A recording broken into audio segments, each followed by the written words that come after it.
2026 সালে পশ্চিমবঙ্গ সরকারের প্রথম বাজেট। এই বাজেটে সমস্ত মানুষ খুশি।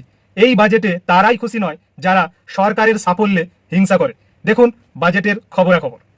অংশ দিয়ে বৃদ্ধির ঘোষণা করেছে রাজ্য সরকার। মহকুমা, পুরসভা এবং বিমানবন্দর 5টি নতুন জেলা ঘোষণা করা হয়েছে। জেলা হবে কলকাতা। মোট 10টি নতুন পুরসভা তৈরি করা হবে। তার মধ্যে রয়েছে শিব মন্দির। সরকারি চাকরিতে বড় নিয়োগ। রাজ্যের বিভিন্ন সরকারি দপ্তরে 1 লক্ষ শূন্যপদ পূরণের ঘোষণা সংরক্ষিত থাকবে। এছাড়া নিয়োগ করা হবে 20,000 পুলিশ কর্মী, 50,000 শিক্ষক, অধ্যাপক এবং অশিক্ষক কর্মী। এছাড়া 1,000 ইন্ডাস্ট্রিয়াল ফ্রন্টিয়ার এবং রাইফেলস কর্মী নিয়োগ করা হবে। ভাতা বৃদ্ধি। বয়স্ক, বিধবা এবং বিশেষভাবে সক্ষমী আশা কর্মীদের ভাতা বৃদ্ধি করা হবে 5,000 টাকা। ভিলেজ এবং গ্রিন পুলিশের ভাতা বৃদ্ধি করা হবে 2,000 টাকা। হোমগার্ড পারিশ্রমিক ভাতা 2,000 টাকা বৃদ্ধি করার ঘোষণা করা হয়েছে। ভিটামিনের রাঁধুনিদের 1,000 টাকা বৃদ্ধি করার ঘোষণা করা হয়েছে। গ্রাজুয়েট বেকারদের জন্য মাসিক 3,000 টাকা।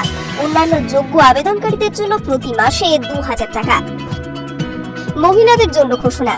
অন্নপূর্ণা যোজনায় 36,000 কোটি টাকা বরাদ্দ করা হয়েছে।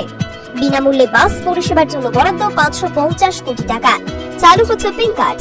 গর্ভবতী মায়েদের জন্য 21,000 টাকা আর্থিক সহায়তা দেওয়া হবে।